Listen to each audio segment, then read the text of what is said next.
Olá, pessoal, tudo bem? Muito obrigada pelo tempo de vocês, pela participação. É, eu quero agradecer principalmente. Deixa eu colocar aqui, eu não. Pronto. Quero agradecer a participação de vocês, principalmente a participação da Isa, que está aqui hoje para trazer informação para todos nós, arquitetos, engenheiros aqui que tem interesse de trabalhar ou viver e migrar na Austrália.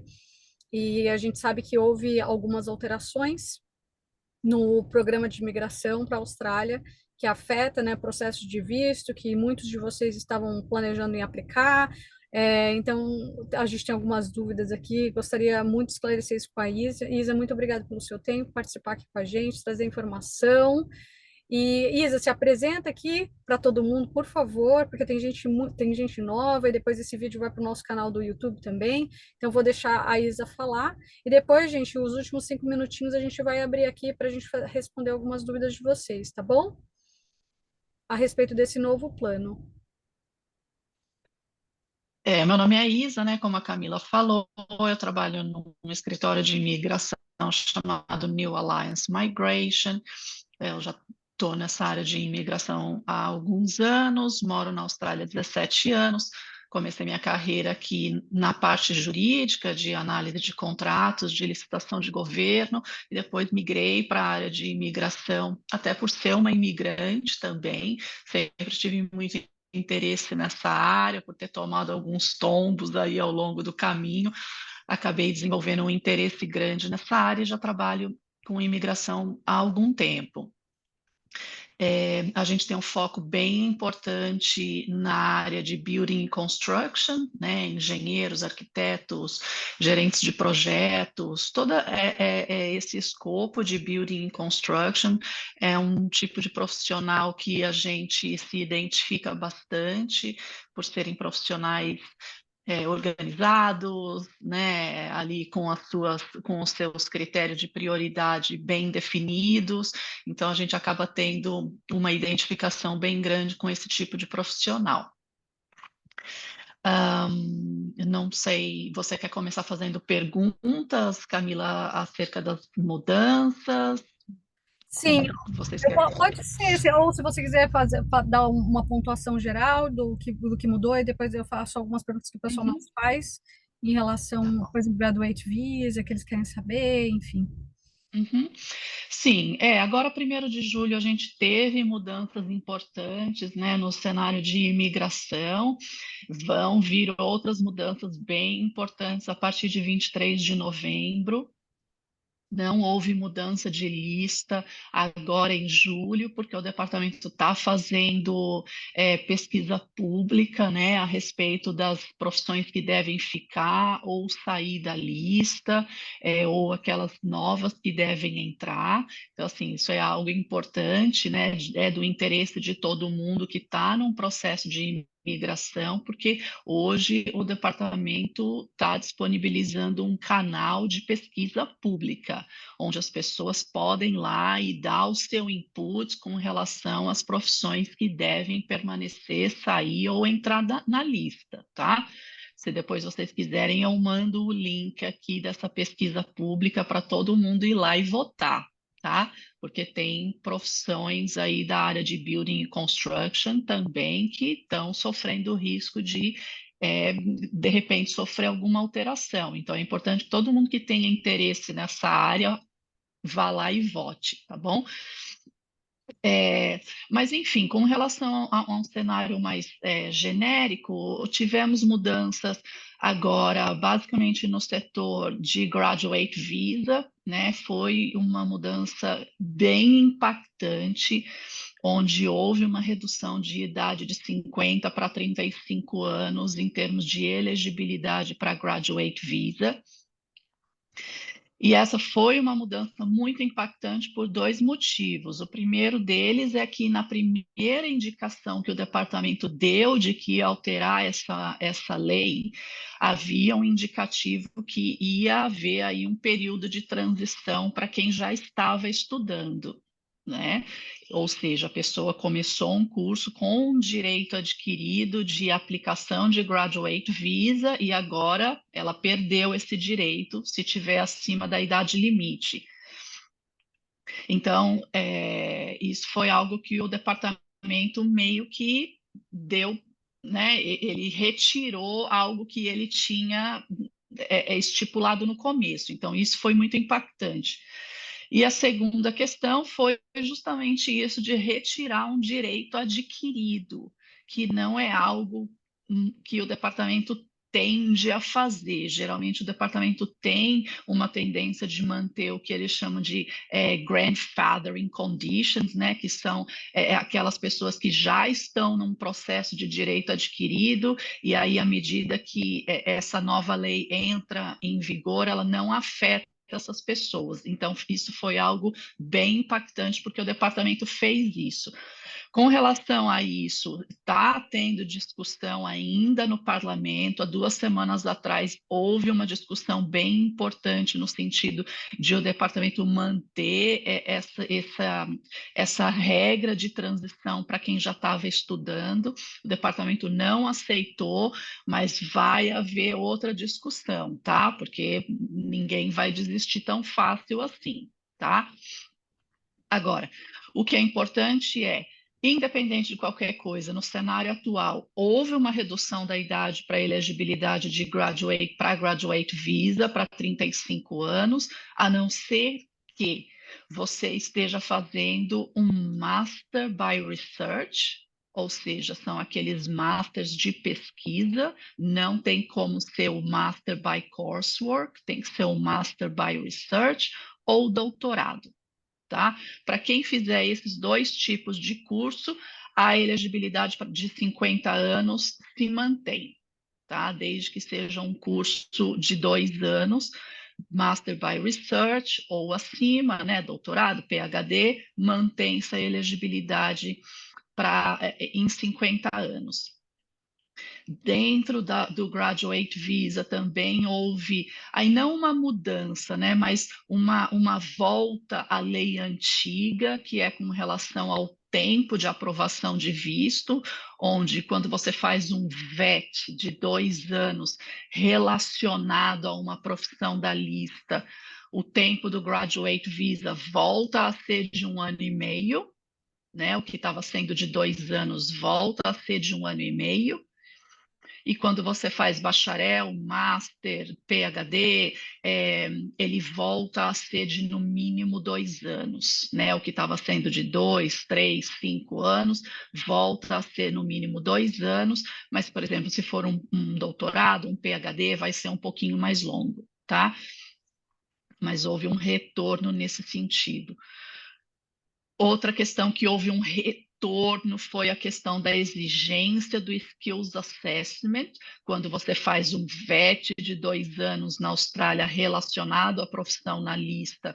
Nos últimos anos, o departamento havia caído a exigência do Skills Assessment, essa exigência volta a acontecer agora a partir do dia 1º de julho. Então, se você fez um VET de pelo menos 92 semanas relacionado a uma profissão na lista, o Skills Assessment volta a ser uma exigência. E a outra mudança foi a questão da prova de inglês, né? Onde você precisava, já há alguns anos, a exigência de prova de inglês ela era PTE 50 no overall, não menos de 36 em cada banda, né? Banda que eu digo é speaking, reading, listening enfim, e writing, e o equivalente no IELTS seria IELTS 6 no overall, não menos de 5 em cada componente. Isso mudou, né? Essa prova também ela tinha validade de 3 anos, se você tinha feito essa prova até 3 anos atrás, ela continuaria válida para a aplicação do Graduate Visa. Agora, essa regra mudou. Para o Graduate Visa, você precisa ter feito uma prova pelo menos há menos de 1 ano atrás, e a nota também aumentou, né, do overall 50 passou para 57, e aí cada componente tem a sua nota mínima também, tá? Essas foram as mudanças principais dentro do Graduate Visa, foram mudanças que impactaram fortemente quem estava já num processo de imigração contando com o Graduate Visa. O fato do Graduate Visa ter caído para quem já não tem a elegibilidade de idade não é não é o fim da linha, né? Existem outras opções de visto, dependendo da sua formação, dependendo de quando essa formação aconteceu, dependendo da sua experiência de trabalho, ainda existem outros caminhos, tá? Com relação às mudanças de programa de sponsor, né? Programas de visto de trabalho, hoje, a partir do 1º de julho, aconteceram mudanças importantes aí. A gente sabe que muitas mudanças acontecerão em 23 de novembro também para o programa de sponsor, mas o que está válido a partir de hoje, que foram mudanças muito bem-vindas, foram as mudanças basicamente para quem troca de sponsor, né? Quando você está num sponsor e aí você adquire um novo sponsor, você troca de empregador, porque na regra anterior você tinha um tempo bem reduzido para conseguir esse novo empregador sem perder o seu visto. Então, nesse tempo reduzido, muita gente às vezes acabava tendo que sair do sponsor, entrar num visto de estudante, o que era algo, né, não muito bem-vindo, mas a partir da regra nova, você tem 180 dias para procurar um novo empregador, que na regra antiga era 60 ou 90 dias. Então, a partir de agora, você tem 180 dias. Na regra anterior, você precisava estar trabalhando numa profissão na área que foi sponsorada.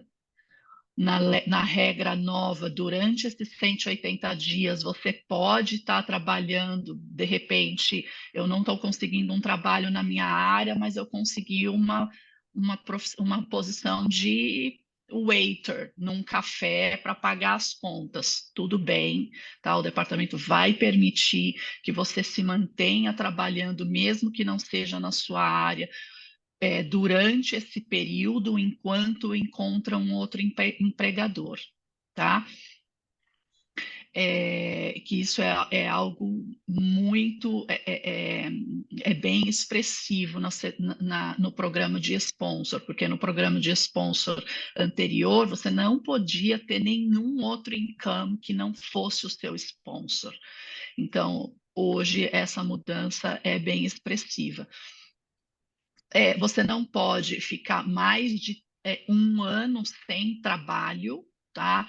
Então, o que acontece é que, num exemplo prático, digamos que você vai fazer uma troca de empregador agora, né? E você leve aí 60 dias para conseguir esse novo empregador, tá ok, né? Aí você acaba sofrendo uma troca de empregador de novo. Isa, quer dizer que agora eu só vou ter 90 dias para arrumar esse novo empregador? Não, você vai ter 180 dias de novo, tá?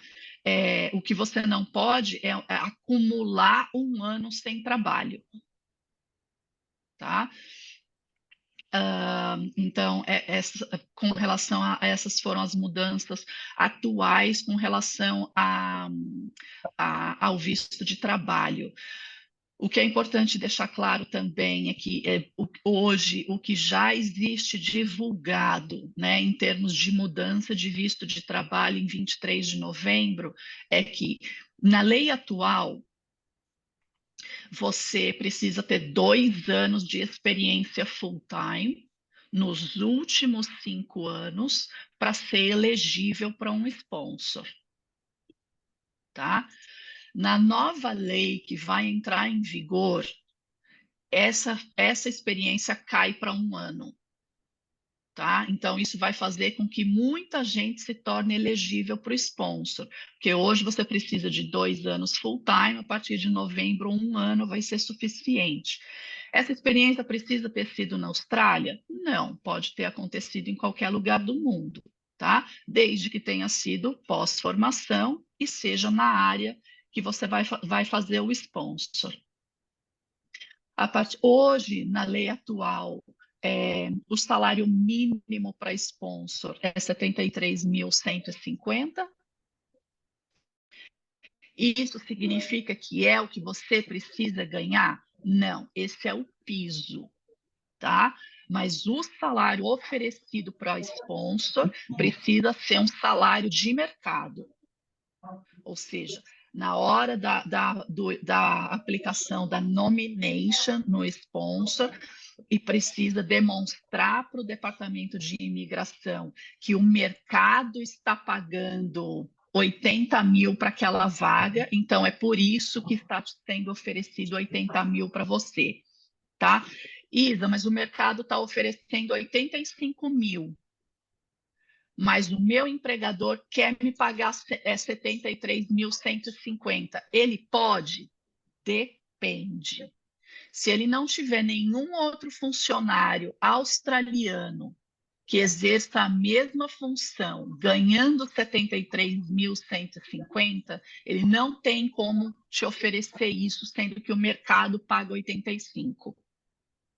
Tá? Existem regras, 73.150 é o piso, mas existem regras de salário de mercado. Isso provavelmente vai mudar a partir de 23 de novembro também, porque a partir de 23 de novembro, o novo programa de visto de trabalho que vai entrar em vigor é o Skills on Demand, onde o departamento vai escalonar o salário de acordo com o tipo de profissão, tá? Vão ter 3 tipos de streams, esse visto, o primeiro são os especialistas, aqueles profissionais que ganham mais de 250 mil anuais, se não me engano. Depois vem os profissionais, que vão ter o seu salário, o piso do salário ali divulgado para esse stream. E depois, no terceiro stream, são os essential needs, que provavelmente vão ser os trades, e que aí também vão ter o seu salário de acordo, tá? Em termos de Skilled Visa, quais foram as mudanças que aconteceram no programa de Skilled Visa? A gente não teve mudança de lista ainda. Provavelmente essa mudança de lista vai acontecer em novembro, depois dessa pesquisa pública que o departamento está fazendo. Mas o que a gente já percebe é que o departamento tem enxugado o programa de Skilled Visa, tá? Ele já enxugou bastante o ano passado, ou seja, retirou um número expressivo de vagas que vão estar disponíveis para o programa de Skilled Visa. Agora, 1º de julho, ele retirou o número de vagas novamente, tá? Porque o foco desse governo, o foco do Departamento de Imigração dentro desse governo hoje é visto de trabalho. O departamento tem expandido bastante e tentado flexibilizar as leis referentes a visto de trabalho, porque esse é o foco do departamento. Por que que o departamento faz isso? Porque quando a gente fala de um programa de Skilled Visa, a gente está falando de um tipo de visto onde, uma vez que esse visto é aprovado, aquela pessoa pode seguir naquela profissão ou não. Né? Não existe nada que obrigue aquele profissional que teve um visto aprovado no Skilled Visa a continuar sendo um engenheiro, a continuar sendo um arquiteto. O Skilled Visa não tem essa condição. Agora, quando você fala de um visto de trabalho, o departamento sabe que, ao aprovar esse visto de trabalho, você vai se manter naquele trabalho por pelo menos 2 anos. Então, o departamento tem a certeza de que, você vai se manter no mercado de trabalho da sua profissão, e 2, que você vai se manter trabalhando e gerando income por 2 anos. que é o grande medo do departamento hoje com relação à Skilled Visa, é justamente a pessoa obter um visto de residência permanente e aí começar a pedir benefício social, porque agora eu sou residente, eu não tenho mais a obrigação de trabalhar, eu vou entrar no Centerlink, eu vou pedir um job seeker, né? O Skilled Visa tem essa característica que hoje é algo que o departamento tenta evitar, ao passo que no visto de trabalho ele não tem esse problema, tá? Mas é como eu falei, é importante hoje, todo mundo que está nesse processo de visto, dar uma atenção nas pesquisas públicas com relação às listas, e aí vamos esperar para ver também o que vai acontecer a partir de visto a partir de 23 de novembro, tá? Esse é um panorama atual. Licença, Isa. Tem mais alguma coisa importante geral assim para comentar? Não, não. Uhum. Até anotei aqui algumas coisas importantes. Pelo que eu estou entendendo aqui, eu estou entendendo que é, dificultou um pouco o graduate, porque eles querem pessoas que têm mais tempo de trabalho, né? Mais tempo, com 50 anos, até a pessoa se aposentar, ela não vai trabalhar tanto na Austrália. Por isso que não é tanto do interesse do país, porque eles precisam de mão de obra por um longo período. O Skilled Visa é trazer pessoal de fora para trabalhar, o que eu vejo, você falou que eles não, né, não é a prioridade agora no momento, que é colocar o pessoal que está hoje aqui na Austrália no mercado. Então, assim, o que eu vejo de tudo isso, para nós, arquitetos e engenheiros, por favor, me corrija se eu estiver errada, eu entendo que agora o mais importante é realmente entrar no mercado de trabalho e conseguir um sponsor. A forma mais fácil, deixa eu até tirar aqui o PIN,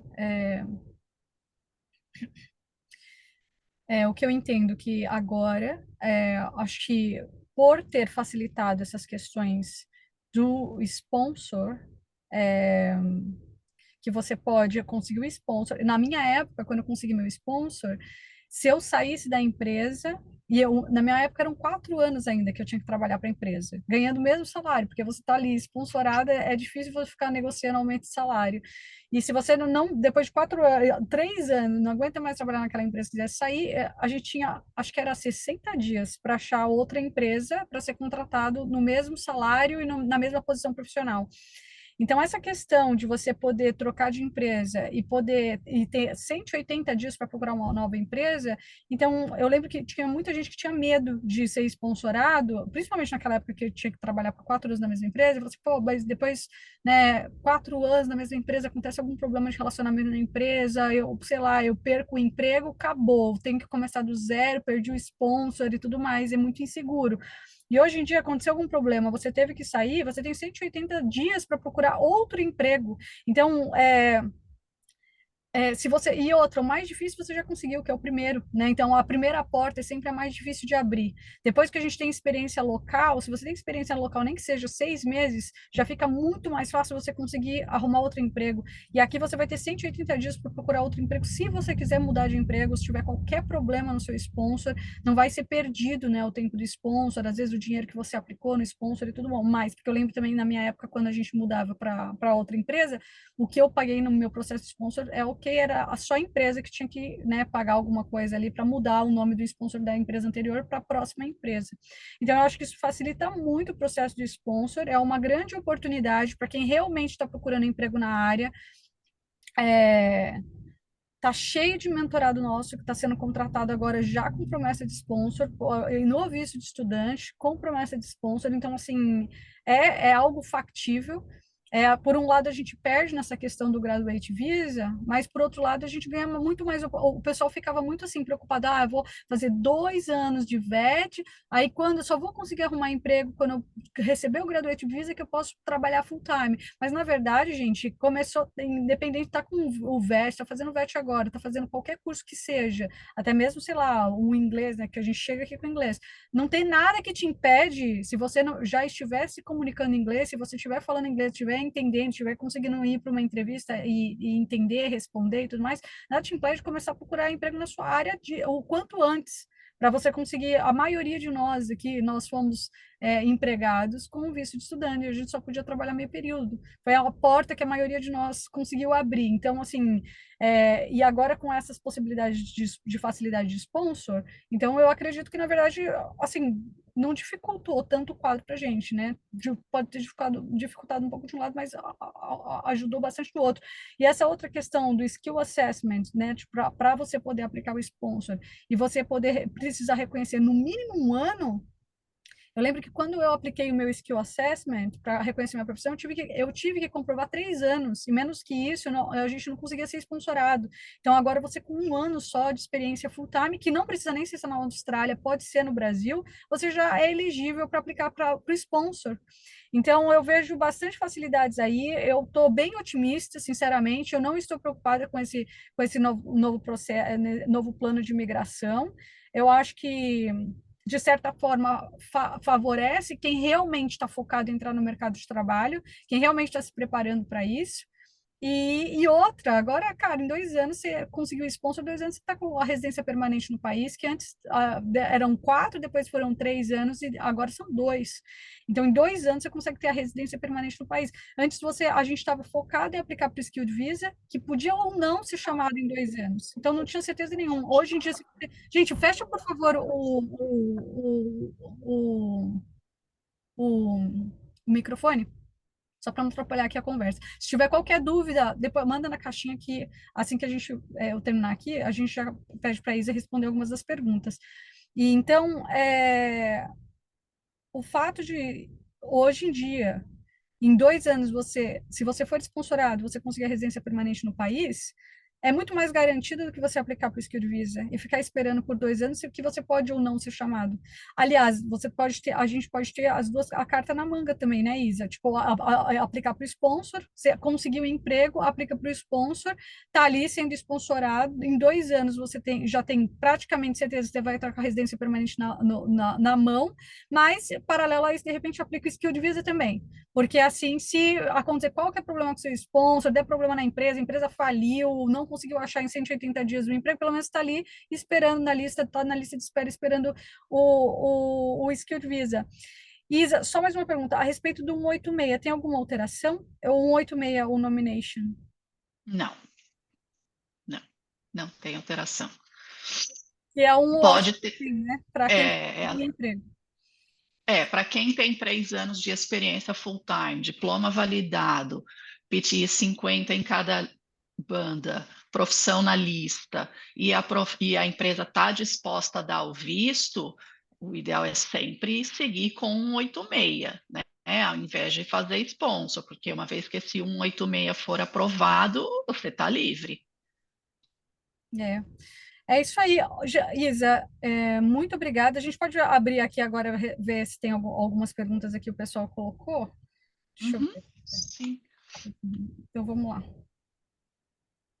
A Vitória pergunta aqui, né, quais seriam os VETs bem vistos na área de arquitetura. Essa questão é bem ampla, tá, Vitória? Porque assim, ó, quando a gente fala de VET, que vai te dar elegibilidade para Skilled Visa, a gente está falando de, primeira coisa, um VET de no mínimo 92 semanas de duração, e um VET que precisa ser elegível, precisa ser relevante para a sua profissão da lista, tá? Terceiro, essa aplicação de Graduate Visa vai exigir um Skills Assessment positivo na sua profissão. Então, digamos que você vá seguir com a validação do seu diploma de arquiteta. Quais são os VETs relevantes aí? A gente está falando dos VETs de Architectural Drafting, né, que é desenho técnico na área de arquitetura, VET de 2 anos. Aí você pode falar, mas o Architectural Drafter não está na lista. Architectural Drafter não está na lista, mas o que você vai usar da lista é a arquitetura, tá? Então, você vai precisar, se você fizer um VET de 2 anos de Architectural Drafter, ele sendo relevante para a sua profissão de arquitetura, tá ok, tá? Então, Architectural Drafter, a gente está falando aí de design de interiores, são 2 VETs bem relevantes para a profissão de arquiteto. Contudo, novamente, você vai precisar fazer a validação do seu diploma de arquiteta no ACA, tá? Porque design de interiores e drafter de arquitetura não estão na lista do 485. O que está na lista do 485 é o arquiteta, tá? Ah, Isa, eu conheço muitos arquitetos que fazem o curso de Civil Drafter. Eu também consigo pegar a Graduate Visa com esse curso? Consegue, mas aí eu vou precisar fazer validação do meu diploma de arquiteta para pegar o Graduate Visa? Aí não. Por quê? Porque o Civil Drafter está na lista do Graduate Visa. Então, aí, nesse caso, se você fizer o Skills Assessment do VETACES de Graduate Visa, que é um Skills Assessment infinitamente mais simples comparado com o Skills Assessment de arquitetura, você consegue pegar o Graduate Visa, tá? Então, assim, existem essas duas diferenças. Se você for fazer fazer um curso de 2 anos de VET, que não esteja na lista, mas seja relevante para a arquitetura, você vai precisar validar o diploma de arquiteta. Se você pegar um VET de 2 anos de uma profissão que está na lista do Graduate Visa, aí você só vai precisar fazer a validação desse curso. Tá bom? Aí aqui a Vitória pergunta também, eu ainda não consigo aplicar para o Sponsor ou Skilled Visa por não ter todo o tempo de experiência comprovada. Ok, o tempo que você está trabalhando você já tem uma formação de arquiteta no Brasil, o tempo que você está trabalhando durante o visto de estudante também conta, tá? Para Skilled Visa, para sponsor, esse tempo vai contar pela metade, porque hoje você só pode trabalhar 24 horas por semana. O que isso significa na prática? Se o sponsor tem requisito de 1 ano de experiência full-time e você está trabalhando há 1 ano part-time, esse 1 ano part-time vira 6 meses full-time. Tá? A contagem conta no prorata. Essa contagem conta no prorata para sponsor, não para skilled visa. Para skilled visa, o trabalho part-time é como se fosse full-time, tá? Aí depois, quer perguntar alguma coisa, Camila? Eu achei interessante isso, por isso que o Visa part-time conta como full-time. Conta como full-time, sim. Aí depois a Karina pergunta aqui, quais as chances de arquitetos saírem da lista? Então, Karina, eu vou até colocar o link aqui para vocês dessa pesquisa pública, porque o que que acontece? Será que entrou como link? O Departamento de Imigração tinha colocado arquiteto como uma profissão em dúvida se ia manter ou não, tá? Então é importante todo mundo entrar lá e votar para manter na lista, tá bom? Ah, isso é só com arquiteto? Não, tá, gente? Toda profissão tem 50% de chance de ficar e de sair. O importante é aderir à pesquisa pública e demonstrar para o departamento que existe mercado para aquela profissão e por esse motivo ela precisa ficar na lista, tá? Só uma dúvida, da licença. Se ela for sair, ela vai sair em novembro ou em julho do ano que vem? Pode ser amanhã, não tem data, tá? Aí a Karina pergunta também, para quem já está no Graduate e não conseguiu PR ou sponsor até o final do visto, qual seria a outra saída para continuar na Austrália? De acordo com a nova regra, voltar para o visto de estudante não vai ser uma opção, né? O departamento eliminou essa posição hoje, né? Porque a gente sabe que o programa de imigração é cíclico, o departamento aperta, depois ele abre a porteira, aperta, abre a porteira. Vai ficar assim para sempre? Não, é o momento, tá? Agora, dentro do cenário atual, o que vai entrar aí como chance é o Training Visa, que é o visto 407, tá? Desde que você atinja os critérios de elegibilidade. Contudo, o Training Visa, ele não é um visto como o Graduate, que no Graduate a gente pode aplicar esse visto sem precisar de uma empresa, né? O Training Visa não, por ele ser um visto de treinamento, você precisa ter uma empresa como sua mentora, tá? Ele é um visto bem baratinho para a empresa, tá? Não é um visto complicado, é um visto que para a empresa custa $700. Então, assim, tendo uma empresa disposta a dar um visto de treinamento de pelo menos 1 ano, depois desse 1 ano dá para aplicar o sponsor. Tá, então, nesse visto de training, a empresa precisa ser um escritório de arquitetura ou pode ser um builder, por exemplo? Ou tem algum salário também, igual o sponsor de 75 mil acima?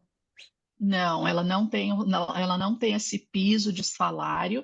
O training precisa ser um training de pelo menos 30 horas por semana, precisa ser um business que, por exemplo, se for um treinamento na área de arquitetura, Karina, se for um treinamento para arquiteta, esse escritório precisa ter um arquiteto. Entende? Então, não necessariamente precisa ser um escritório de arquitetura, mas como esse escritório vai estar te dando um treinamento, ela precisa ter um mentor que tenha as qualificações para te treinar. Entendeu? Tá. Tá? Eu posso fazer uma pergunta, sim? Lógico. A minha pergunta ela é muito específica. Oi, tudo bem, gente? Meu nome é Manuel. A pergunta é porque é o seguinte: eu sou formado em engenheiro de petróleo no Brasil e fiz a graduação de engenharia civil, mas não concluí. Eu trabalhei na engenharia civil no Brasil durante 5 anos e hoje eu já trabalho há 1 ano e 2 meses aqui dentro da área da engenharia civil.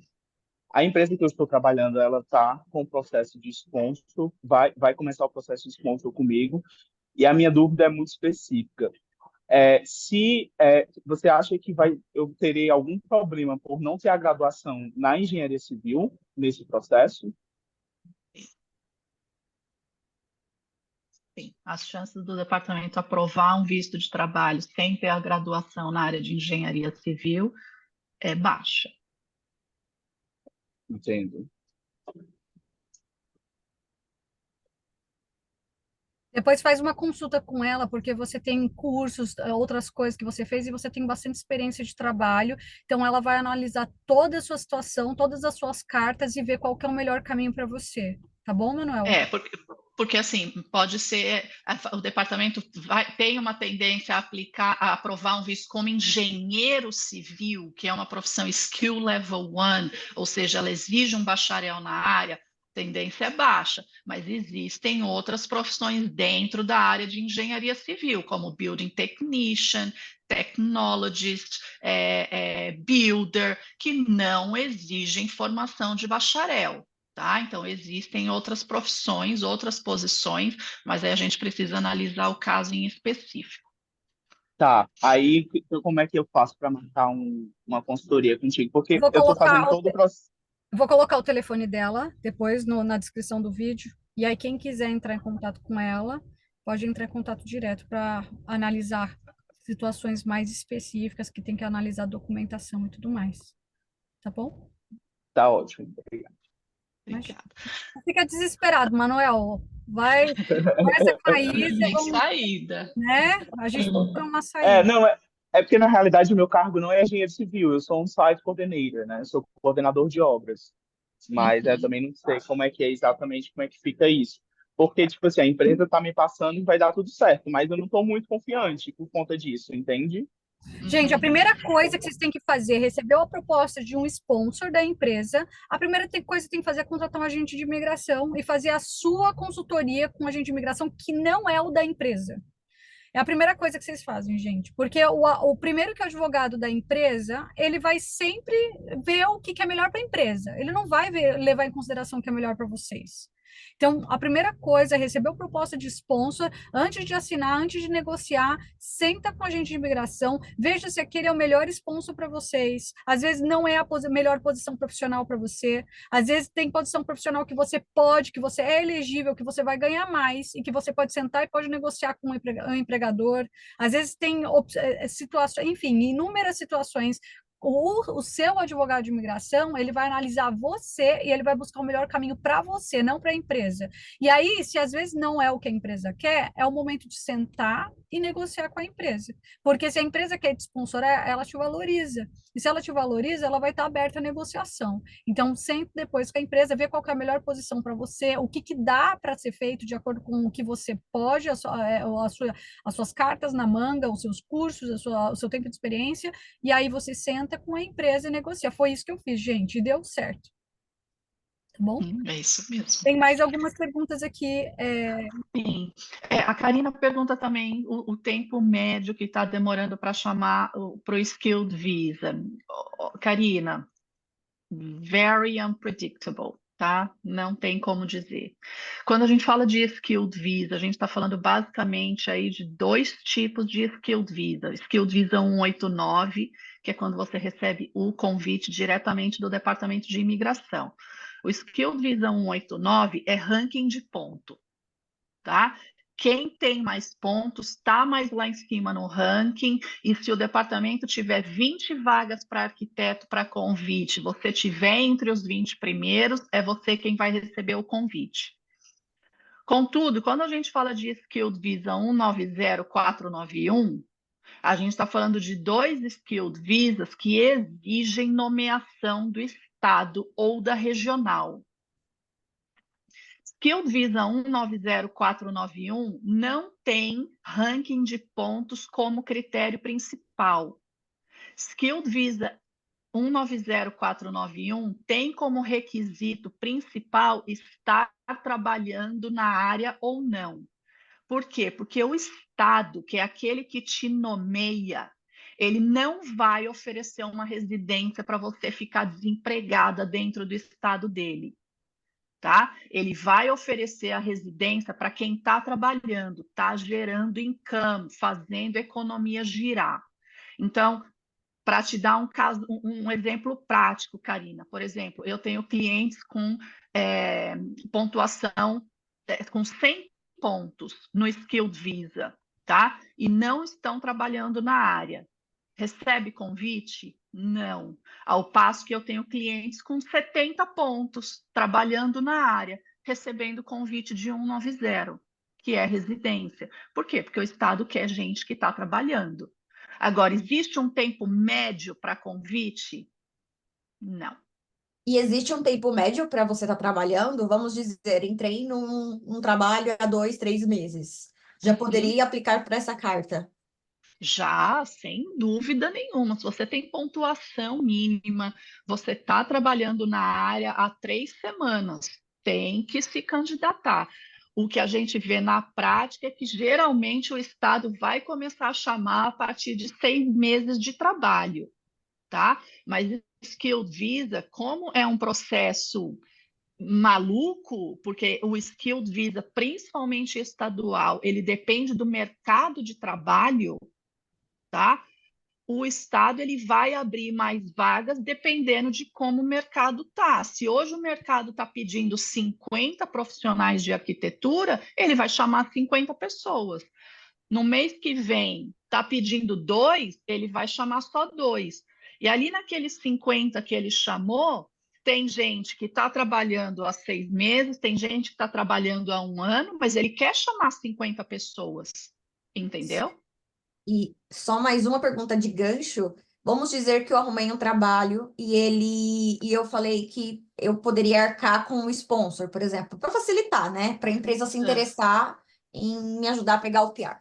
Quanto estamos falando que eu teria que desembolsar? Por exemplo, eu teria que arcar com todos os custos e a empresa só falar, ela tem um salário de 75 mil? Quanto seria esse valor só para ter uma base? Assim, o sponsor é um visto baseado em 3 estágios separados, né? Estágio 1 e 2, e primeiro estágio é SBS, que é é a aprovação que a empresa tem para dar o sponsor. Isso aí o departamento cobra uma taxa de 420, isso é obrigação da empresa pagar, tá? Ok. Segundo estágio é nomination, que é quando a empresa nomeia aquele profissional para poder pegar a vaga. Isso aí tem taxa de 330, é obrigação da empresa pagar. Junto da nomination tem um imposto, né, um levy chamado SAF, S-A-F. Esse SAF é um imposto pago por cada ano de visto, então é, o que ocorre é que o valor do SAF ele depende do faturamento dessa empresa, tá? Se é uma empresa que tem faturamento acima de 10 milhões anuais, o SAF vai ser de 1.600 para cada ano de visto. Então, se a empresa for aplicar 4 anos de visto, vai ser um SAF de 7.200. Se ela aplicar se ela aplicar 2 anos de visto, vai ser 3.600, tá? Depende, é 1.800 para cada ano. Mas se a E eu, empresa tiver faturamento abaixo de 10 milhões, aí o SAF é 1.200 para cada ano de visto. Mas se você me perguntar, Isa, eu devo aplicar 4 anos de visto? Não, porque dependendo porque de acordo com a regra nova, como você ganha elegibilidade para PR depois de 2 anos, o ideal é aplicar 3 anos de visto só, tá? Então aí você pagaria ou 2.400, não, você pagaria 3.600, né? Ou 5.400, dependendo do turnover. Então, assim, essas taxas, SPS, Nomination e SAF, são responsabilidade da empresa. Visto, você pode pagar o seu? Não, a empresa precisa pagar o seu. Mas se você tiver um partner, você pode pagar, tá? tá, não, ok. E o partner, ele adiciona algum valor ou não? Já está tudo embutido nisso? Adiciona. Adiciona. Se for, por exemplo, um visto como arquiteta, a sua taxa de visto é 3.115. Se você já tiver tido mais de um visto dentro da Austrália, tem a multa de 700. A mesma coisa para o seu partner, Uhum. Tá, tá? tá. Você acha que compensa? O sponsor? É, fazer um acordo com a empresa para poder, sei lá, arcar com os custos? Ó, Karina, aqui, super in off, tá? Legalmente, a empresa é obrigada a pagar tudo, Não, sim, mas a gente tá? sempre tenta fazer um acordo É, pra ficar. então, é por isso que eu estou te falando, legalmente ela tem que pagar tudo. Isso é o que eu posso te dizer. Sim. Na prática, a gente sabe que não é o que acontece, tá? Na prática, a gente sabe que hoje muitas empresas optam por falar, eu pago tudo, porque daí eu consigo recuperar esse investimento no tax return, porque usa como expenses, mas vou descontando de você ao longo do tempo de sponsor, tá? Tá, tá bom. Se vai pagar tudo Tá? também, porque não paga um 86, então. Exatamente, sem dúvida. E que aí ainda é melhor, porque em termos de 186, o aplicante pode pagar. Então, ninguém está fazendo nada errado. Tá, Em vez de oferecer que você vai pagar o sponsor, fala que ele só dá a carta, você resolve o resto e pode trabalhar para ele full time, pronto. É a melhor saída, Uhum. né? para não se prender, né? E eu assim, aplicou 186, você já tem direito a Medicare, sabe assim, só a mera aplicação do 186 já te dá direitos de PR. Sabe? Então, assim, te dá uma liberdade, uma paz de espírito maior dentro do país, entendeu? Tá. Gente, tem mais alguma? Aí, ali só a Dan, né? O Dan, desculpa. O Dan fala: ainda estou no Brasil, vou para a Austrália em março de 2025. Teria alguma região mais propícia para um arquiteto imigrar, pensando em oportunidades de trabalho?